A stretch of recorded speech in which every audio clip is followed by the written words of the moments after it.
know if that was his first or last name or just a nickname. I didn't know where he lived, where he was from, where he might go if he'd fled Chicago. We'd met a handful of times, and each time he'd gone from angry to volcanic in under a minute. Maybe he really had killed Leo Prince and thought the cops were closing in on him. Except if he was going into hiding, he'd surely take you along, wouldn't he? I said to the dog. And why me? He's made it clear he despises me. No insult, but what am I going to do with you? We'd reached my building. I picked up the bag Coop had left. Another dog? Donna Ludus screamed. She was still standing by the open door to her unit. You can't bring another dog in here. Yes, Vic, Mr. Sung said. It is too much, all this barking.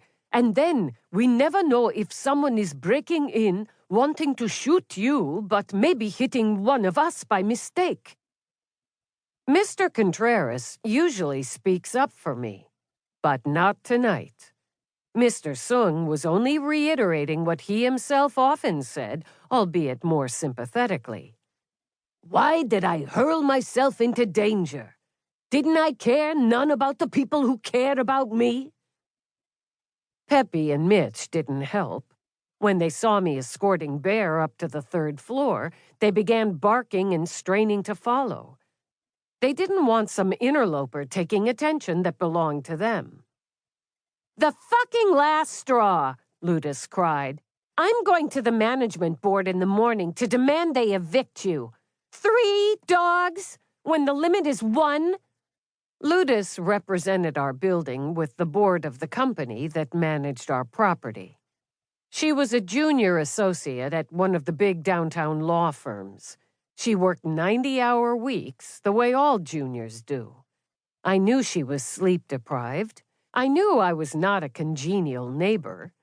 A recent encounter with an assailant had broken one of the stairwell banisters. I still couldn't rouse any sympathy for her. She'd gloated as she served me with legal papers demanding that I undertake repairs. She probably would go to the board to try to evict me. Maybe she could, especially with the other residents glaring at me. I opened the paper bag Coop had left and took out a blanket, Bear's food bowls, and a few toys. I set everything up in the kitchen and went back to bed. But I felt like a heavily starched shirt, stiff, unbending, listening to Bear's toenails scratching the floors as he explored the apartment. At the end, he came into my room and sniffed at me for a few minutes, then gave a heavy sigh and plopped to the floor by my bed. If only is a fool's game. But I couldn't help thinking, if only I'd followed my first wish to spend my birthday hiking with Peter Sanson and the dogs in the country, none of the rest of this would have happened. 1. Southside Sisters. July 27th, V.I. Warshawski's birthday. The girls lined up along the wall, their faces glistening with sweat, still breathing hard. We could have won if Lorene had moved her fat ass into place to block, one girl began, but Bernie silenced her. No one who plays for me calls another player a bad name, and there is only one way to lose a competition. What way is that? The girl who'd issued the insult turned her head away, but the other 7 chanted in unison. Dishonesty. Right, Bernie said. If you don't do your best, you are dishonest to yourself and to your team. If you do your best, you've won, even if the other team outscores you. You learn from mistakes, n'est-ce pas?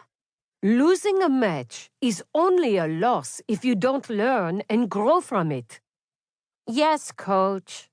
Louder! You believe this! Yes, coach! They shouted. The Southside Sisters